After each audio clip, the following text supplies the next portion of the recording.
이제 시간이 되었으므로 우리 다 일어나서 찬양하면서 하나님을 예배하겠습니다.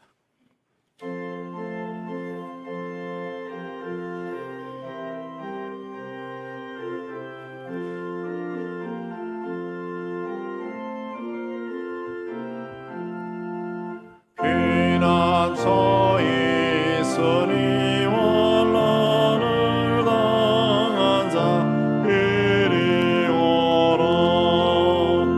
홍들이 변하고 물결이 일어나 산 위에 넘치네 두렵사네.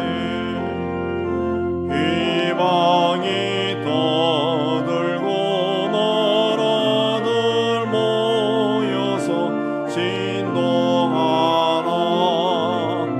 어리 주먹 소리 한 번만 parla면 천하의 모든 것 망하겠네.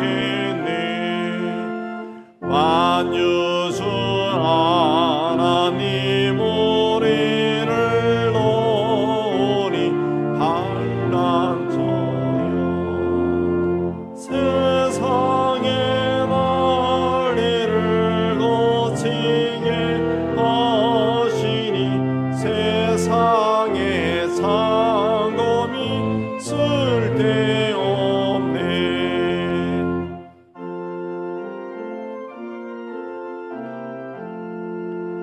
높으신 하나님 우리를 구하니 할렐루야.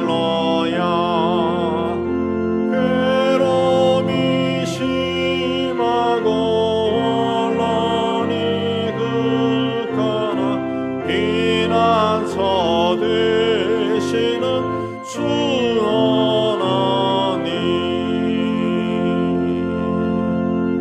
다 참여 기도 드리겠습니다. 하나님 아버지, 오늘도 우리의 허물과 죄를 고백합니다. 주님은 항상 풍성한 은혜를 주시지만 우리는 은혜를 잊어버리고 살았습니다. 주님은 사랑으로 인도하시지만 우리는 원망과 불평과 불만 속에 살았습니다. 우리가 가진 것이 남과 비교해서 크고 많을 때는 교만하였고 스스로 부족하고 생각될 때는 저이고 부끄러워하였습니다. 하나님이 주신 것에 감사하며 하나님의 뜻을 이루기보다 나의 욕심을 이루고 나를 만족시키는 삶을 살았습니다. 세상의 빛과 소금으로 산 것이 아니라 오히려 죄를 더하며 살았습니다. 주님, 늘 세상과 죄 가운데서 방황하는 우리를 불쌍히 여겨주시고 우리의 죄를 용서하여 주옵소서. 주님과 나만의 죄를 침묵 가운데 고백합니다.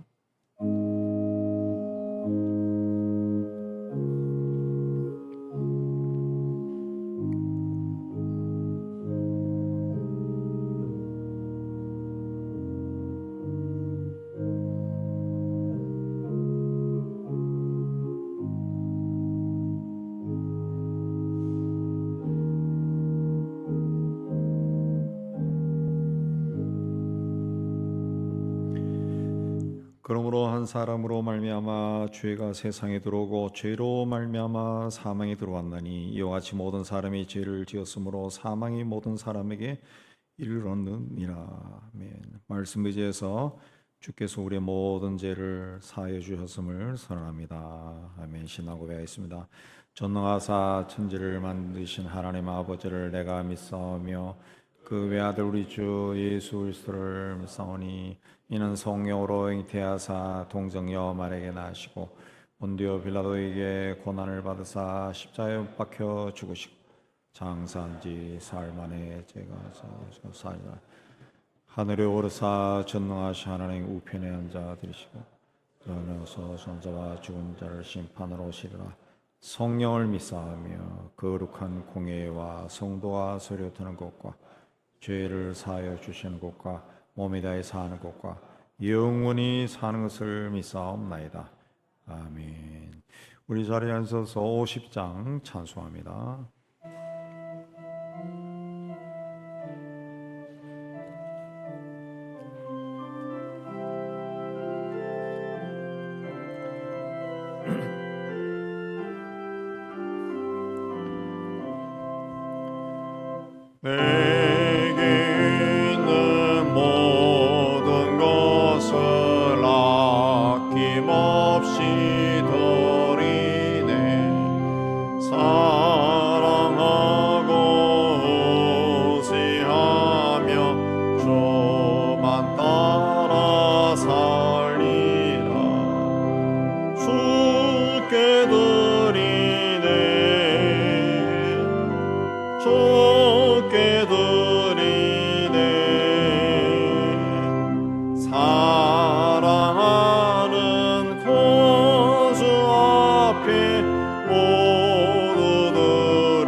내게 있는 모든 것을 주를 위해 드리네. 주의 성령 충만하게 내게 내려주소서. 작게 드리네 주께 드리네. 사랑하는 거수 앞에 모두 드리네.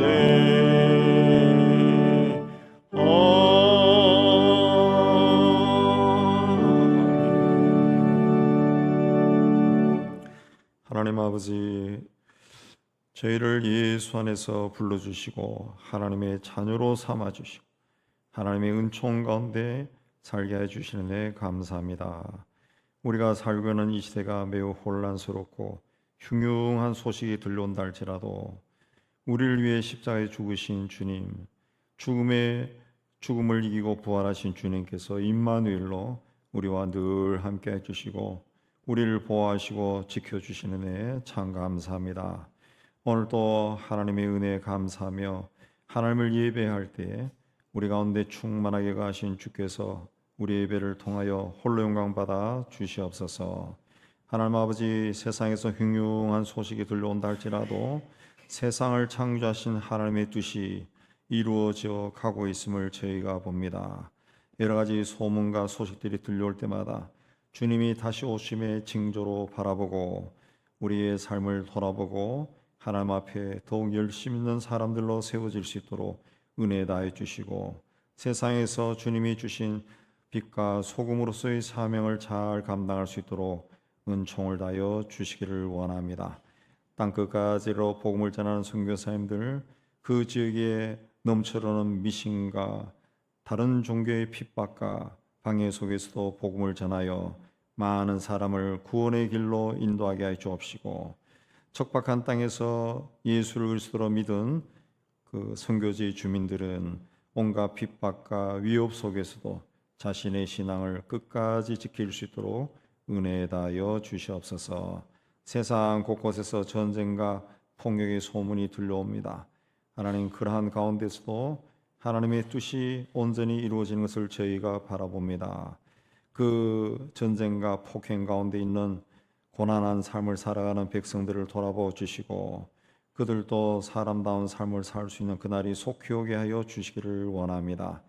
더욱이 가까운 곳에서 끊임없이 도발하는 북한의 악한 꾀들이 하나도 이루어지지 않게 해주시고 하나님의 큰 역사로 그 땅에도 변화가 일어나서 그 백성과 땅을 진실로 사랑하는 지도자들이 등장하여 그 땅도 하나님의 은혜 가운데 일어나고 생각이 변하고 삶이 변하고 변하게 하여 주옵소서. 우리 사이에 가득 차 있는 다툼과 미움의 악한 영들을 예수 이름으로 다 쫓아주시고 우리 먼저 그리스도인들이 예수 안에서 하나가 되기 위해 힘쓰게 하여 주시고 온 백성이 서로가 서로를 낫게 여기고 한 시대를 한 땅에서 더불어 살아가는 사람들로 존중히 여기는 그러한 곳으로 변화되게 하여 주옵소서. 오늘 하나님 앞에 올라온 우리 성도들 가운데 병으로 투병하고 있는 분들이 있습니다. 저들의 연약한 신체 각 부분들을 주께서 친히 주님의 손으로 어루만져 주시고 예수 이름으로 깨끗게 하여 주셔서 건강을 회복하고 주님 부르실 때까지 건강하게 사는 우리 공동체 일원이 되게 하여 주옵소서. 경제적으로 어려운 분들, 세상에 사는 모든 일마다 주의 손이 도와주셔서 잘되고 형통케 하여 주시고 주님의 은혜 가운데 넉넉한 손이 되어 많은 사람들에게 나누고 베풀어 줄 수 있는 복의 군원이 되게 하여 주옵소서. 오늘도 하나님 앞에 나와 예배하는 모든 성도들 주께서 삶을 생명을 허락하여 주셨사오니 우리의 삶이 다하는 그날까지 우리의 길을 인도하여 주옵소서. 예수님 이름으로 감사하며 기도합나이다. 아멘.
교회 소식입니다. 오늘은 8월 마지막 주일입니다.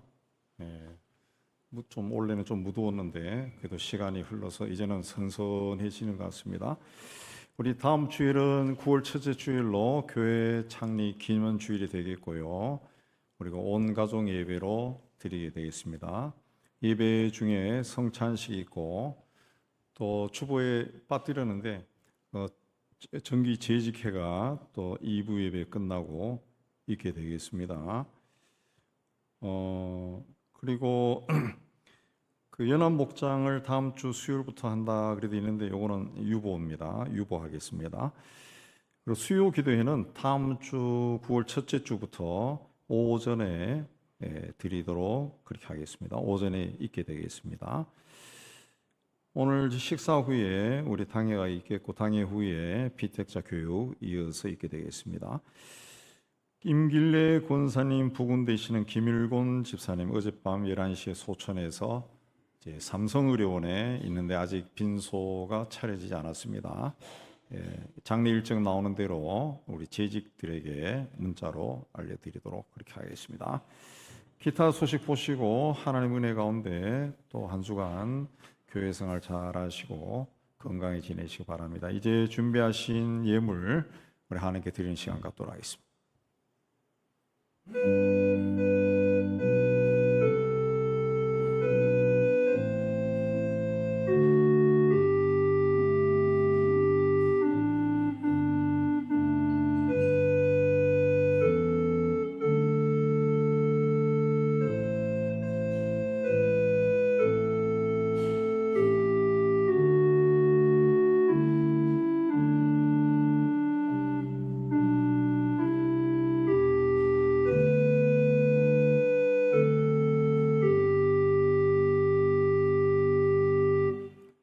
다 일어나서 찬양하며 봉헌하겠습니다.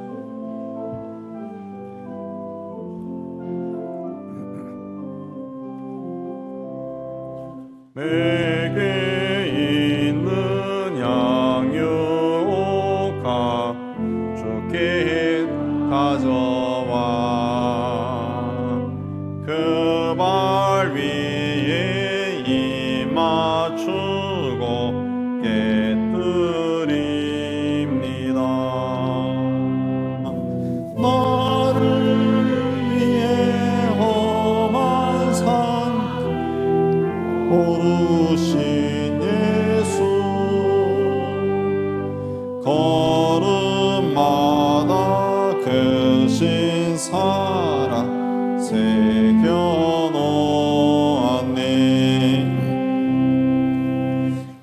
하나님 아버지, 지난 한 달도 우리와 함께 해주시고 푸른 초장 쉴만한 물가로 인도해 주시는 데 참 감사합니다.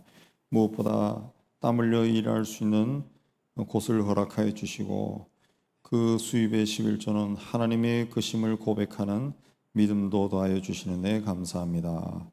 말씀하신 대로 저들의 창고에 빈 곳이 없을 정도로 가득 채워 주시옵소서. 땅끝까지로 복음을 전하는 일에 작은 정성으로 동참하게 해주시는 데 감사합니다. 우리의 작은 정성으로 한 사람이라도 더 복음을 듣고 주님 앞에 나오게 하여 주옵소서. 또한 범사에 감사하여 그리스도 예수의 뜻을 우리 안에서 이루게 해주시는 데 감사합니다. 이 한 주도 또 하나님의 은혜 가운데 감사하며 살며 하나님의 뜻이 우리를 통해 이루어지게 하여 주옵소서. 교회와 이웃과 북한을 사랑하며 사랑의 헌금을 드립니다. 주님 앞에 예배하며 주일 헌금으로 헌신합니다. 주님, 우리가 드린 모든 예물에 우리의 헌신이 있고 신앙 고백이 있고 기도 제목이 있습니다. 기쁘게 거두어주시고 예물이 사용되는 곳에서 복음이 전파되고 교회가 든든히 세워지고 어려운 이웃들이 예수 이름으로 위로받고 소망 가지게 하여 주옵소서. 드린 송이들 이 8을 또 잘 마무리하고 새로 맞이하는 9월에는 또 하나님의 은혜 가운데 하는 모든 일이 주 안에서 잘되고 형통케 하여 주옵소서. 감사하며 예수님 이름으로 봉이 돌려옵나이다. 아멘. 자, 오늘 하나님이 주시는 말씀은 신약성경 고린도후서 4장 7절에서 10절입니다. 우리 한 절씩 교도합니다. 290페이지. 우리가 이 보배를 질그릇에 가졌으니 이는 심히 큰 능력은 하나님께 있고 우리에게 있지 아니함을 알게 하려 함이다.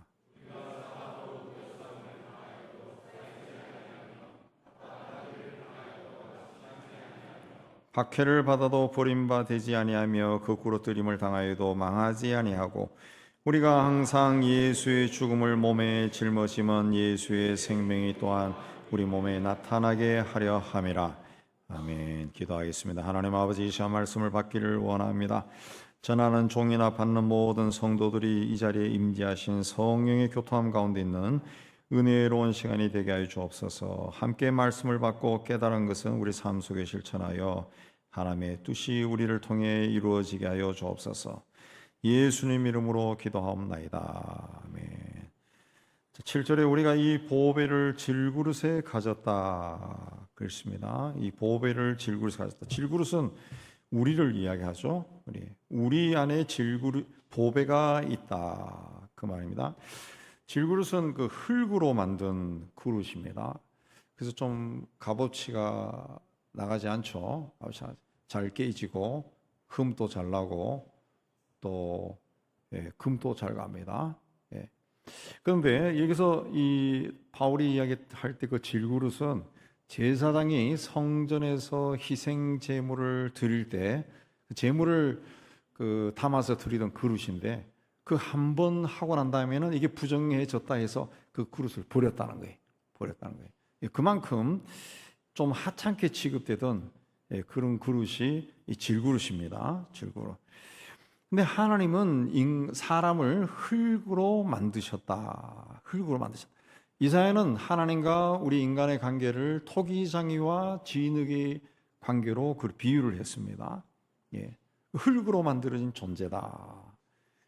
우리 인간은 흙으로 만들어진 존재, 질그릇과 같은 겁니다. 질그릇. 사실 따져보면 우리 인간은 만물의 영장이라고 하지만 이성이 있기 때문에 그런 거지. 이 몸, 육신만 바라보면은 아마 하나님이 지은 이 동물, 이 짐승류 중에서는 아마 가장 약한 존재일 겁니다. 짐승들은 태어나자마자 뛰거나 걷습니다. 얼마 전에 봤던 그 몽고 초원에서 말들, 야생 말들이 이제 생존하는 법을 봤는데 이 말들이 가면서 그냥 새끼를 낳더라고. 걸어가면서 그 새끼가 뚝 떨어지니까 잠깐 쳐다보더라고요. 그러다 이 녀석이 일어나서 비축비축 하니까 그냥 가더라고. 또 새끼는 또 따라가요. 태어나자마자 걸어다니고 뛰어다니고 그렇게 해요. 근데 사람은 1년이 지나서 걸음마를 겨워합니다. 1년 지나서 이 걷는 녀석을 보고 부모가 막 너무 행복해가지고 잘한다. 어떻게 보면 바보 같은 건데 너무 행복해한다고. 짐승은 태어나면서부터 자기를 보호하고 지키고 생존 본능을 가지고 태어나. 자기를 지키고. 그러나 사람은 성인이 될 때까지 부모가 돌봐주고 교육시키고 먹이고 입히고 다 해줘야 됩니다.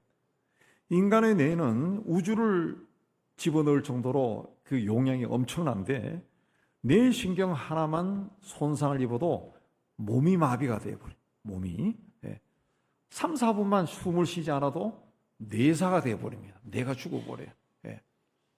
바이러스 하나 들어가면은 자기 몸도 제어하지 못할 정도로 병에 걸려가지고 막 헤맵니다. 굉장히 약하죠. 자, 인간은 하나님이 만든 최고의 걸작품인데 아담과 하와의 범죄 이후에 하나님의 형상이 깨어지고 세상에서 가장 약한 존재가 되어버려요. 하나님과의 관계가 단절된 거예요. 그래서 자기 욕심의 노예가 되어서 살아가는 존재가 되죠. 그래서 마음의 생각과 행동이 악하다. 예레미야서에는 만물보다 거짓되고 부패한 것이 사람의 마음이다. 그랬습니다. 그래서 인간은 자기 마음을 자기가 모릅니다. 자기 마음도 수시로 변해요. 천국과 지옥을 왔다 갔다 합니다. 성령으로 충만했다가 악한 생각이 들어가서 또 이상한 짓도 합니다. 죄의 유혹에 잘 넘어가고 세상 유혹에도 빠져서 자기가 뭘 하는지도 모르고 엉뚱한 길로 가는 것이 인간이라는 거죠. 인간. 이런 인생을 이제 생로병사, 그렇게 한마디로 이야기하죠. 태어나서 늙고 병들어 죽는다. 인간에 있어서 가장 무서운 것이 죽음입니다. 근데 이 죽음을 피할 수 있는 사람은 아무도 없어요. 우리 인간을 원초적으로 살펴보면 다 죽음을 두려워하면서 걱정, 근심 그렇게 살다가 결국은 흙으로 돌아가요. 예. 세상에서 고고하게 살았던 분들도 막상 죽음 앞에 가면은 두려워한다. 고통스러워한다. 근데 사람은 누구나 다 이 과정을 벗어날 수가 없습니다. 그리고 이 과정을 지나가면서 만나는 문제와 사건과 이걸 피할 수가 없습니다. 근데 이 인생의 근본 원인이 어디에 있다고 말합니까? 성경은 죄다. 그 이야기입니다. 그래서 인류사회는 오랫동안 이 죄 문제와 싸웠습니다. 그래서 이 죄를 해결하기 위해서 뭘 했습니까? 짐승을 제물로 신에게 바쳤습니다. 각기 자기가 믿는 신에게 제물로 바쳤습니다. 심지어는 인간을 바치기도 해요. 처녀를 바치기도 하고 어린아이를 바치기도 하고 용사를 바치기도 하고 사람을 제물로 바쳤어요. 또는 착한 일을 했습니다. 착하게 살기 위해 노력했어요. 또 고행을 했어요. 자기 스스로를 아주 금욕 상태에 들어가서 괴롭히면서 그 죄를 극복하려고 했다는 거예요. 또는 철학을 공부하고. 근데 그런 것을 하면은 스스로 만족합니다. 이 신에게 재물을 바쳤다. 이제는 올해는 풍년이야. 잘 될 거야. 혼자 생각하는 거죠. 혼자. 착한 일을 했어. 이제 나에겐 복이 있을 거야. 고행을 해서 깨달음을 얻었어요. 이제는 내가 이거 벗어났다. 근데 그런 것이 스스로 만족할 뿐이지 근본적으로 해결이 되지 않습니다. 생각해 보세요. 재물을 바쳤다 해가지고, 쉽게 얘기하면 하나님께 헌금을 많이 했다 해가지고, 또는 착한 일을 많이 했다. 혹은 몇십일 금식을 했다. 혹은 다른 종교처럼 막 고행을 했다. 철학 공부를 하고 책을 여러 권 읽으니까 이 깨달음이 왔다. 그렇게 해서 했다고 해서 병에 걸리지 않습니까? 죽지 않습니까? 또 인생에 여러 가지 문제가 안 생깁니까? 그런 사람에게는, 깨달은 사람에게는 살아가면서 다 겪습니다. 죽을 때까지 슬픈 일, 우울한 일, 괴로운 일이 생긴다는 거죠. 그때마다 괴로워해요. 인간의 힘으로는 이런 인생 문제를 해결할 수가 없어요. 하나님이 이걸 아시고 때가 되었을 때 독생자를 세상에 보내셔서 그분을 십자가에서 세상의 죄의 제물로 삼으신 겁니다. 그래서 죄를 용서해 주시고 죽음에서 다시 살림으로 죽음의 문제도 해결해 주셨다는 거죠. 그래서 우리가 이 예수를, 그리스도, 나의 인생의 문제를 해결하신 분으로 믿고 모시면은 죄 용서를 받고 죽음을 뛰어넘는 영생을 얻게 된 거예요. 하나님의 자녀로 살게 된 겁니다. 그래서 이전과는 다른 새로운 피조물. 여전히 우리는 연약하고 부족하고 세상에 얽매여 살 수밖에 없는 존재지만 새로운 자로, 새로운 피조물로 새로운 생각을 가지고 새로운 것을 바라보며 사는 인생이 된 거라는 거죠. 이렇게 우리는 질그릇과 같은 연약한 존재지만은 보배를 담으면은 이전과는 전혀 다른 삶을 살게 된다는 거죠. 그걸 오늘 말씀에서는 질그릇 속의 보배는 하나님의 능력이기 때문이다. 그릇의 가치는 두 가지로 결정되죠. 그 그릇을 무엇으로 만들었느냐, 어떤 재료로 만들었느냐. 금이나 은으로 만들면은, 또 한때 우리 사회는 나전칠기 해가지고 조개 껍질로만 만든 것도 있었잖아요. 굉장히 비싸죠. 그러나 나무나 흙으로 만든 그릇은 쌉니다. 또 그렇게 만든 그릇을 무슨 용도로 사용하느냐, 그 그릇에 무엇을 담느냐, 그에 따라서 그릇 가치가 달라지죠. 김치나 된장이나 간장을 담궈서 숙성시키는 항아리는 흙으로 만든 대표적인 그릇입니다. 언젠가 어느 프로그램 보니까 어느 종갓집 장독대에 그 집안에서 대대로 내려오는 간장과 된장, 원액이 담겨 있는 것이 있더라고요. 그걸로 조상 때부터 내려오는 그 집만의 간장과 된장 맛을 계속 살려나간답니다. 계속 살려나가. 참 그거 한번 먹어봤으면 좋겠다 그 생각이 들는데, 그 된장이나 간장이 들어있는 항아리지만은 그 항아리는 그 종갓집에서는 엄청나게 귀한 거죠. 엄청나게 귀한 거. 세상 그 누구와도 바꾸지 않는 거예요. 바꾸지 않. 굉장히 귀한. 인간도 연약하고 부족한 존재지만 미련하진 존재고 어리석은 자들이지만은 그 마음에 그 삶에 무엇을 담고 있느냐에 따라 가지고 인격과 품성과 삶이 달라진 삶이. 질그릇 자체는 약하지만은 그 그릇에 보배를 담으면은 더 이상 초라한 그릇이 아니라는 거죠. 보배가 주는 가치가 있다는 거죠. 가치가 있다. 그래서 오늘 말씀에 보배를 질그릇에 가진 이유가 뭐라 했습니까? 이는 심히 큰 능력은 하나님께 있고 우리에게 있지 아니함을 알게 하려 합니다. 예. 보배를 질그릇에 담은 이유가 하나님의 큰 능력이 하나님께 있다는 것을 드러내기 위해서다. 그랬다는 거예요. 하나님이 인간을 금이나 은이나 보석으로 또 강철로 만들었다면 어떻게 되었을까요? 어떻게 되었을까요? 정신적으로 육체적으로 굉장한 막강한 존재, 그런 존재로 만들었다면 인간이 어떻게 될까요? 아마 하나님을 의지하지 않을 겁니다. 죽을 때까지 자기를 의지할 거예요. 자기 힘을 의지할 거예요. 흙으로 만든 이유는 자기를 의지하지 아니하고 하나님만 의지하라는 거죠. 그러니까 하나님 그 칠구로 만들었기 때문에 우리 신체의 어떤 부분에 겉에 상처 나면 아프고, 뭐 그야말로 손톱만 하는 상처가 나도 아파요. 아프고, 또 내부의 장기에 거기도 손톱만한 뭐 조그만 혹이 일어나도 그냥 암이네요. 암이 몇 센치입니까? 1mm, 2mm도 암이더라고. 그 생겨도 암이네요. 그러면 다리가 후두후두 떨린다. 다리가. 흙으로 만들었기 때문에 그렇다는 거죠.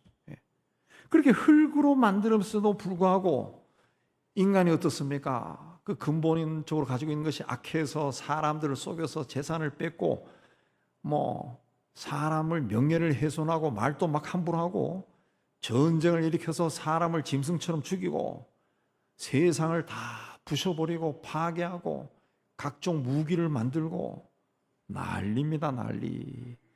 흙이 아니라 금이나 은이나 강철이나 다이아몬드로 만들었으면 이거 상상도 할 수 없는 더 악한 짓을 했을 것 같아요. 하나님은 하나님의 큰 능력을 질그릇인 우리에게 담으셨어요. 담으셨어요.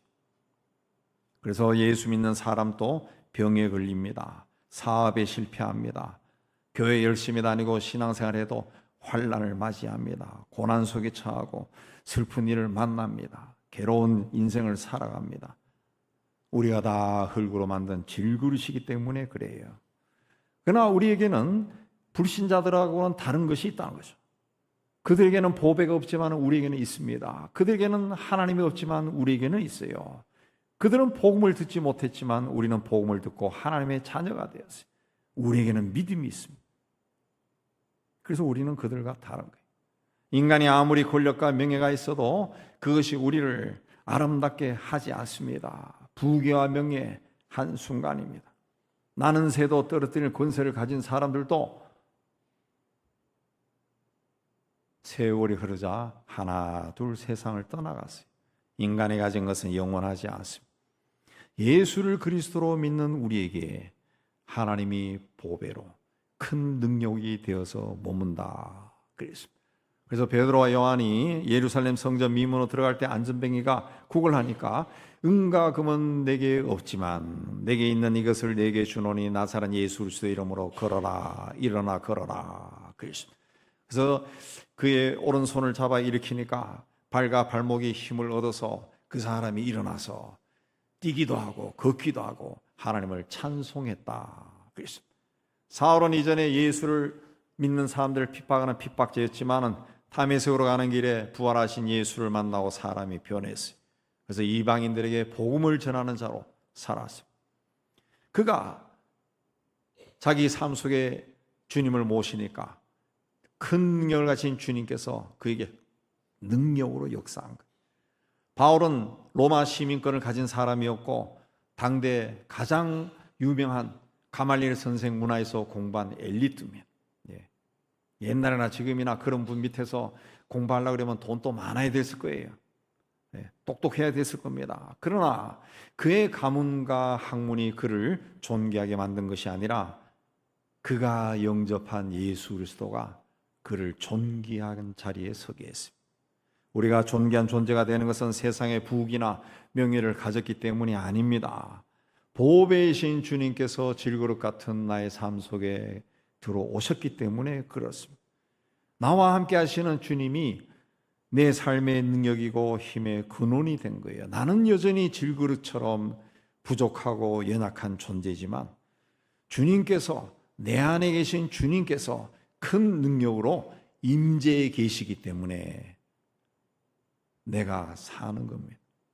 이 주님의 능력으로 날마다 복되고 은혜롭게 살아가는 여러분이 다 되시기를 주의 이름으로 축복합니다. 두 번째, 질그릇 속의 보배는 그럼에도 불구하고의 신앙입니다. 8절 9절을 보면 사방으로 우겨쌈을 당하여도 쌓이지 않는다 그랬습니다. 모든 일에 괴로움을 당해도, 사방으로 환난을 당해도 꺾이거나 절망하지 않는다는 거예요. 바울과 바나바가 이고니온서에 복음을 전하니까 많은 사람이 믿었습니다. 그러니까 유대인들이 사람들을 선동해서 두 사도를 모욕하고 돌로 쳐 죽이려고 달려들어서 두 사람이 도망을 갔어요. 데살로니가에서도 복음을 들은 경건한 헬라인들과 귀부인들이 바울과 실라를 따랐습니다. 그걸 시기한 유대인들이 깡패를 데려와서 소동을 일으켰어요. 그러나 그들의 열정은 꺾이지 않았어요. 답답한 일을 당해도 낙심하지 않는다. 어떤 절망스러운 상황에서도 희망을 잃어버리지 않는다는 뜻입니다. 바울이 비두니아에 가서 복음을 전하려고 할 때 예수 영이 허락하지 않았다 그랬습니다. 그래서 마게도냐, 유럽으로 건너가서 빌립보에서 처음으로 복음을 전하자 루디아와 그의 가족이 예수를 믿었습니다. 또 길을 걸어가다가 귀신 들린 점치는 처자를 만나가지고 귀신을 쫓아내니까 그 주인이 돈벌이 수단이 사라졌다고 고발을 해가지고 바울과 시나가 매를 맞고 감옥에 갇히는 신세가 되었습니다. 정말 답답스러운 일을 당한 겁니다. 고린도에서는 회당장 그리스도와 그 가족이 예수를 믿고 그들의 호의로 1년 6개월을 머물며 복음을 전해서 수많은 사람들이 예수를 영접했습니다. 그러자 시기한 유대인들에 의해서 고소를 당해 법정에 끌려가 재판을 받는 신세가 되기도 했습니다. 그래도 좌절하지 않았습니다. 핍박을 받아도 버림받지 아니하고 악한 자들로부터 미움을 받고 폭행을 당해도 빠져나갈 길이 있다. 그런 뜻입니다. 우리가 예수의 복음을 전하고 주님의 일을 열심히 하는데 핍박을 당하고 미움을 당하고 폭행을 당하면 좌절하기 쉽습니다. 아니 왜 하나님은 어디 가셨어? 이런 생각이 들 수 있습니다. 이 말씀 뜻이 바로 그겁니다. 악한 자들로부터 미움을 받고 폭력을 당하는 것은 하나님의 버림을 받아서 그런 것이 아니다 그랬습니다. 히브리서에 보면은 초대교회 성도들도 희롱과 채찍질과 옥에 갇히고 돌에 맞아 죽고 톱으로 켜서 죽고 칼에 죽고 궁핍과 환난과 핍박을 받았다 그랬습니다. 그러나 하나님은 그들을 버리지 않고 그들과 함께했습니다. 그래서 바울은 이 모든 일에 우리를 사랑하신 이로 말미암아 우리가 넉넉히 이기느니라 그랬습니다. 거꾸로 들임을 당하여도 망하지 아니하고, 이 말씀 뜻은 맞아서 쓰러져도 죽지 않는다 그런 뜻입니다. 루스드라에서 바울이 태어나면서부터 걷지 못하는 사람을 고쳐주었습니다. 그러자 안디옥과 이고니온에서 온 유대인들이 사람들을 충동질해서 바울을 돌로 쳤습니다. 돌에 맞았습니다.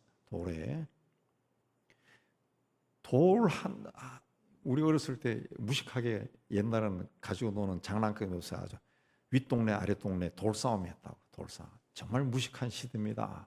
돌에 맞으면 한 대만 맞아도요 머리가 깨집니다. 깨지고 막 혹이 이만하게 나오고 그래. 정말 무식한 시대입니다. 무식한 시대. 네. 근데 온 사람들이 달려들어가지고 돌로 쳐요. 그럼 사람이 죽지 살겠습니까? 그래서 이 바울이 죽은 줄 알고 성 밖에 쓰레기 버리는 곳에 갖다 버렸다는 거죠. 근데 바울이 살아났죠. 네, 살아났어요. 바울은 고난을 많이 받은 사람. 그러나 그런 고난에 한 번도 굴복하지 않고 그때마다 오뚜기처럼 일어났어요. 그에게는 실패와 절망이 없었습니다. 위기를 만나면 하나님의 도우심과 은혜가 더 크게 임하였습니다. 고난을 만나면 하나님의 능력이 더 크게 그를 강하게 했습니다. 그래서 내 능력이 약한 데서 오히려 온전하여 진다. 바울이 그렇게 고백했습니다. 우리가 괴로움을 당해도 움츠러들지 않고 답답한 일을 당해도 낙심하지 않고 핍박을 받아도 버림받은 것이 아니고 매를 맞아 넘어져도 죽지 않는 것은 질그릇 같은 연약한 내 안에 보배가 되시는 주님이 계시기 때문에 그렇습니다.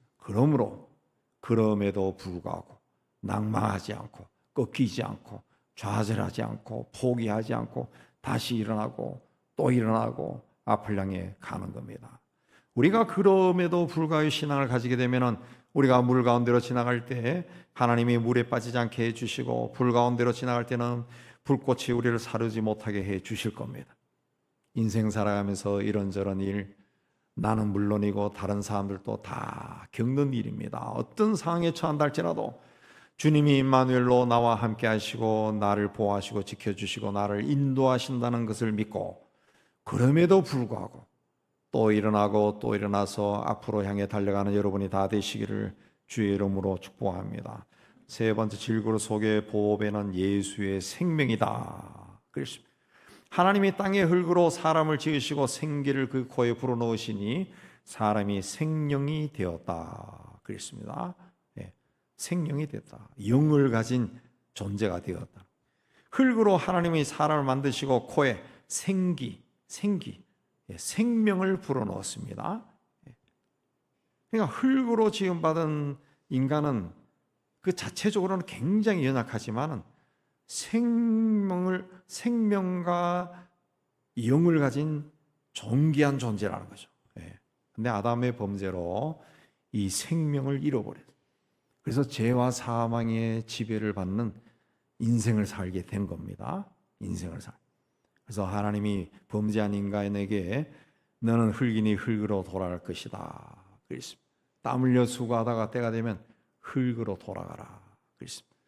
다윗은 하나님이 이러한 우리의 체제를 다 알고 계시고 우리가 단지 먼지에 지나지 않는다는 것을 아신다. 그랬습니다. 아신다. 우리가 먼지예요, 먼지. 오늘날 세계 인류가 80억에서 85억이라 그랬는데 80억의 인류를 한 자리에 모아놓으면은 내가 어디 있는지도 보이지 않을 거예요. 80억까지 갈 필요도 없어요. 불과 수백 명을 모아놓아도 내가 어디 있는지 알 수 없어요. 알 수 없습니다. 알 수 없어. 먼지에 지나자. 내가 뭐 돈 좀 있고 뭐 좀 있다 해서 대단한 것처럼 생각될지 몰라도 하나님이 봤을 때는 먼지에 지나자. 먼지. 그래서 다윗은 인생은 그날이 풀과 같고 영화가 들의 꽃과 같다 그랬습니다. 풀은 어떤 존재입니까? 아무도 관심을 가지지 않습니다. 풀. 그냥 지나가면서 저게 풀이지, 그리고 풀이지라고 말도 안 할 거예요. 그냥 지나가요. 그냥 풀이네도 안 하지. 그냥 가는 거죠. 관심이 없어요. 인생이라고 하는 것이 풀이라는 것이. 인생. 우리가 보편적으로 인간은 이 자존심이 있어가지고 명예심, 남을 많이 의식합니다. 남을. 내가 혹시 그 자리에 가면은 안 올 자리에 왔다 그러지 않을까? 내가 그 일을 하면 누가 보지 않을까? 뭐 이런 생각 많이 하는데, 제가 어떤 글을 읽으니까 그거 나오더라고. 이 성공한 사람의 특징은 남을 의식하지 않는다는 것이. 아무도 나에게 관심을 가지지 않는다는 걸 알라는 거예요. 아무도 나를 보지 않습니다. 보지 않아요. 그러니까 아무 옷이나 입고 거리 나가도 상관이 없다는 거예요. 근데 우리는 항상 누군가 나를 보고 있다고 생각하기 때문에 뭔가 맵시를 하고 뭐 가는데 사실은 지나가는 사람이 나에게는 관심이 없어요. 그냥 풀이네라고 하고 지나가는 건 똑같은 겁니다. 우리 어디 공원 가서요. 무슨 풀인지도 관심 없고 그냥 지나가요. 그냥 풀이 있구나 하고 지나가는 거지. 예. 관심이 없다는 거예요. 인간이 그렇다는 거예요. 아무도 관심을 가지지 않은 사이에 풀은 시들어 버림. 인간이 누리는 부영화도 대단해 보이지만은 그 영화가 들의 꽃과 같다. 들의 꽃이다. 그 꽃이 왜 시들까? 언제 시들을까? 아무도 관심이 없습니다. 그냥 어느 순간에 끝난다는 거예요. 며칠 전에 러시아의 용병 그룹의 수장이 프리고진이라는 사람이 탄 비행기가 추락해서 뭐 승무원 포함해서 뭐 10명이 죽었네 뭐 이렇게 이야기하는데, 프리고진이 죽은 거는 뭐 개인적으로 잘 죽었다 싶은데, 그 비행 조종사하고 승무원은 무슨 잘못이어서 재수없게 죽었는가? 참 안타까운 생각이 들더라고요. 이 사람이 용병, 전 세계에 보낸 용병을 통해서 벌어들이는 돈이 연간 수천억. 몇 달 전에 국방장관이 또 누가 마음에 들지 않는다 하고 자기 부하들을 동원해서 반란도 일으켰습니다. 그러다 물러나기도 했는데, 그러고 난 다음에도 이 전 세계가 이 사람이 어디 숨었을 것이다 라고 생각했는데, 이 며칠 만에 당당하게 나타났어요. 모스크바에도 나타나고 막 당당하더라고. 그 세상이 놀란 거죠. 일반적인 상식으로는 그렇게 하면 숨는다는 거지. 숨는다는 거예요. 근데 당당히 나타났다. 왜 그랬을까요? 엄청난 돈을 가지고 있다는 거죠. 그리고 자기 밑에 있는 군대가 그 사람이 생각할 때는 러시아 군대보다 더 강하다는 거예요. 그러니까 누가 나를 어떻게 해? 아무도 나를 건드릴 수 없어. 그렇게 자신만만하고 다녔다는 거예요. 그래서 이 미국의 전략가나 바이든 대통령도 그랬다는 거죠. 비행기 타지 말라. 근데 비행기 타고 가다가 비행기가 떨어져 죽은 거예요. 암살하는. 세상이 다 푸틴이 그를 암살했다 그렇게 생각합니다. 본인 아니라고 그러지만. 근데 푸틴도 그 서방의 보도에 의하면은 각종 병을 앓고 있다 그러죠. 각종 병을 앓고 있고, 그래서 걸어다닐 때 보면 오른손을 흔들지 않고 앉아 있을 때 보면은 손을 떨고 다리를 떨고 뭐 그런 한다는 각종 병이 있다는. 이 사람도 언젠가는 죽을 겁니다. 죽을 거예요. 오래전에 보스니아 전쟁에서 세르비아의 학살자로 하던 그 세르비아 대통령과 그 장군도 결국은 전쟁 끝나고 붙잡혀 가지고 감옥에 들어가고 뭐 온갖 시달리다가 죽어버렸어요. 역사에서 사라졌습니다. 인간은 아무것도 아닙니다. 아무것도 아니에요. 그러나 우리는 보배를 질그릇에 가졌다. 우리는 다르다는 거죠. 우리는 다르다. 우리 예수 믿는 사람들은 우리 삶 속에 주님을 모시고 사는 사람. 그렇기 때문에 주님이 기뻐하시는 그 길로 가야 됩니다. 주님이 기뻐하시는 길로 가기 위해서는 뭐하냐? 예수의 생명이 우리 안에 있어야 돼. 예수의 생명이 있어야 돼. 예수의 생명이 있어야 생명을 존중히 여기는 자로 사는 겁니다. 19세기 호레이시오 스태포드라고 하는 시카고에서 활동하던 변호사는 부동산 투자를 했어도 돈을 많이 벌었는데 1871년에 시카고에 대화재가 일어나서 굉장히 많은 사람들이 죽고 이제 집이 막 도시가 불타버렸어요. 그때 그도 재산을 잃어버리고 외동아들도 죽었습니다. 2년이 지나 상처가 어느 정도 아물었을 때 온 가족이 영국으로 이제 위로 여행을 떠납니다. 근데 이 사람은 갑자기 큰 일이 생겨서 자기는 다음 배로 간다 그렇게 이야기하고 아내와 네 딸을 먼저 보냈습니다. 근데 아내와 네 딸이 탄 배가 그 대서양에서 다른 배와 충돌해서 배가 침몰했습니다. 다 죽었습니다. 47명만 살아나는데 아내도 살아났습니다. 딸은 죽었습니다. 사고 현장에 달려간 스태포드는 견딜 수가 없는 슬픔에 휩싸여서 막 하나님을 부르고 많이 울었습니다. 그렇게 하다가 하나님이 주는 어떤 평화가 자기에게 임하는 것을 느끼고 선실로 달려가서 글로 막 적었습니다. 그게 우리가 이따 부를 413장입니다. 내 평생에 가는 길 순탄하여 늘 잔잔한 강 같든지 큰 풍파로 무섭고 어렵든지 나의 영혼은 늘 편하다. 그 4절까지 있는 가사가 구구절절히 그 심정을 쓴 건데, 그 사람이 처해 있던 그때의 그 상황을 이렇게 생각하면서 부르면은 굉장히 찬송이 은혜가 됩니다. 이 찬송을 작곡한 그 블리스라고 하는 사람은 이 찬송을 작곡하고 바로 그 해에 그 열차 사고로 또 세상을 떠났습니다. 제가 혼자 생각할 때 사탄이 시기해서 그렇게 한 거 아닌가 그 생각 드는데, 요한 1서 5장에서 또 증거는 이것이니 하나님이 우리에게 영생을 주신 것과 이 생명이 그 아들 안에 있는 그것이니라. 아들이 있는 자에게는 생명이 있고 하나님의 아들이 없는 자에게는 생명이 없다 그랬습니다. 그래서 10절에 우리가 항상 예수의 죽음을 몸에 짊어지면 예수의 생명이 또한 우리 몸에 나타나게 하려 합니다. 예수의 죽음을 몸에 짊어진다는 것은 예수의 죽음이 우리 삶을 통해 나타나게 한다. 이제는 내가 사는 것이 아니라 내 안에 그리스도가 산다는 것을 고백하는 것. 고백하는 것.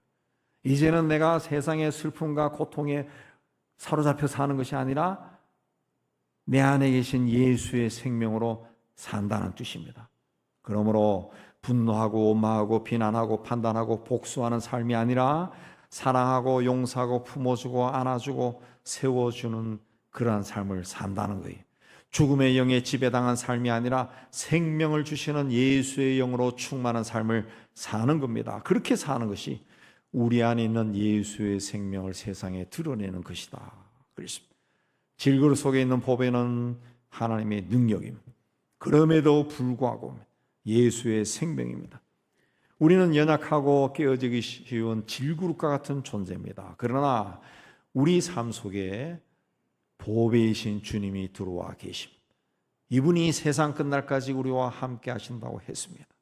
이분과 함께 이분이 주시는 능력과 생명으로 풍성한 삶을 사는 여러분이 다 되시기를 주의 이름으로 축복합니다. 하나님 아버지, 우리는 연약하고 부족합니다. 질그릇과 같은 존재에 지나지 않습니다.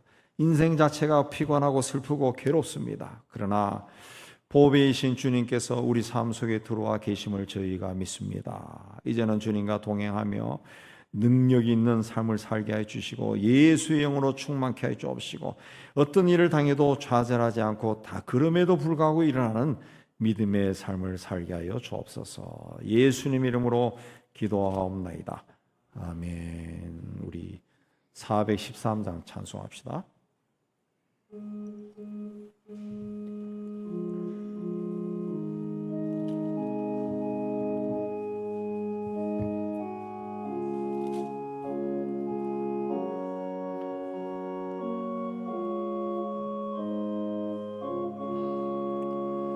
내 평생에 가는 길 선탄하여 늘 잔잔한 강 같은지 큰 풍파로 무섭고 어렵든지 나의 영혼은 늘 편하다. 내 영혼 평안해. 내 영혼 평안해. 소망귀는 우리를 삼키려고 입 벌리고 달려와도 주 예수는 우리의 대상되니 끝내 싸워서 이기리라. 내 영혼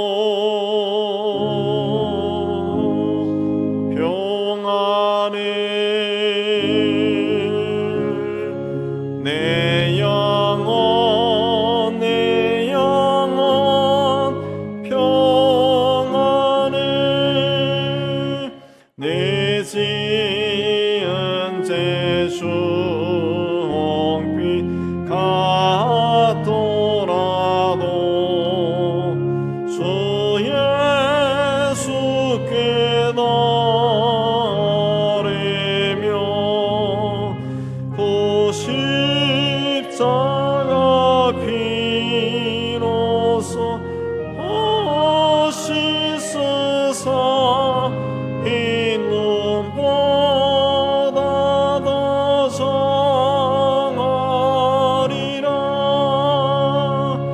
내 영혼 평안해. 내 영혼 평안해.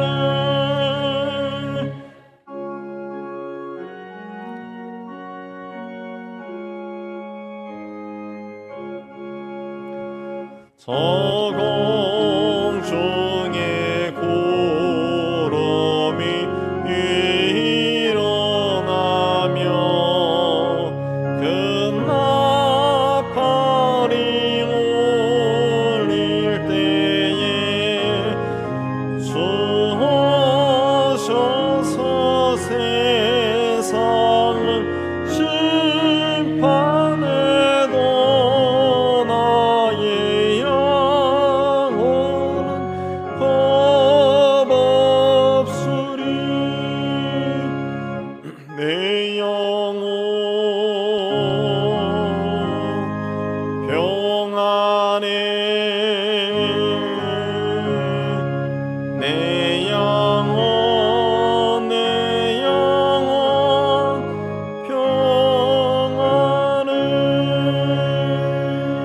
평안해.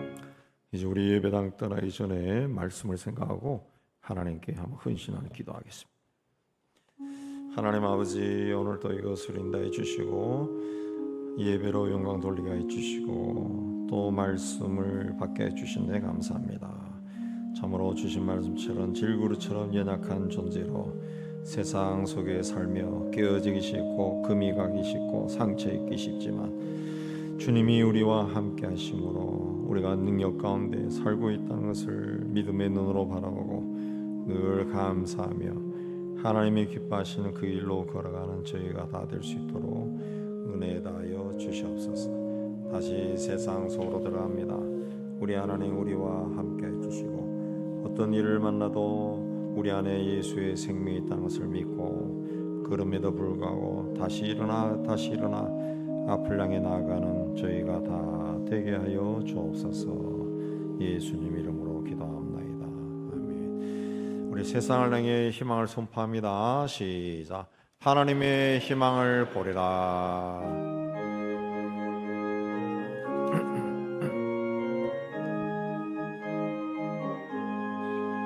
주가 세상을 다스리 그 위엄이 넘쳐나고 그의 나라와 주의 영광 온 하늘에 가득하다.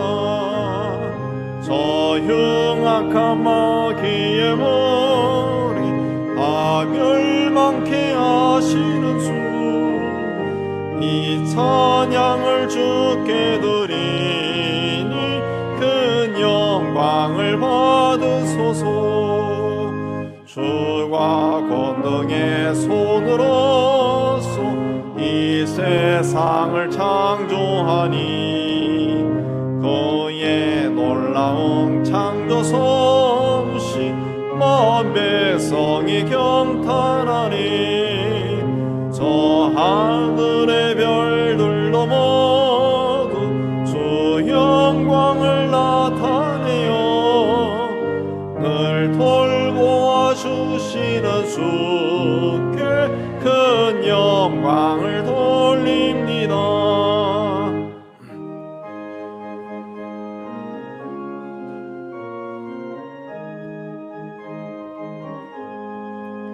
주가 세상의 피조물 인간에게 다 맡기고 순종하라는 말씀으로 그 권위를 주셨도다.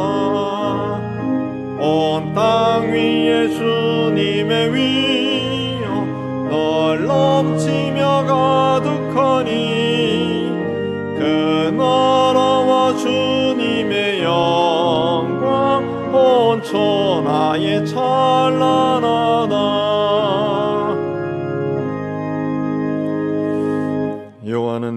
복을 주시고 너를 지키시기를 원하며 여호와는 그 얼굴을 내게 비추사 은혜 베푸시기를 원하며 여호와는 그 얼굴을 내게로 향하여 드사 평강 주시기를 원하노라.